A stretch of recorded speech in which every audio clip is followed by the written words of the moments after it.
Un tā, labdien! Šodien mēs atkal Kuldīgas televīzijā. Zintis vams представляет meža darbi mežā. Un šodien es esmu kalnos ar savus skolas biedrs dzērājs Mauka Teodors Fricis.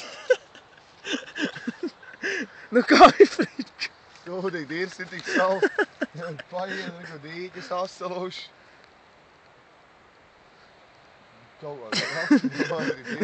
Ko tu varētu stāstīt? Te dzīvnieki arī ir? Ir kalnu buki.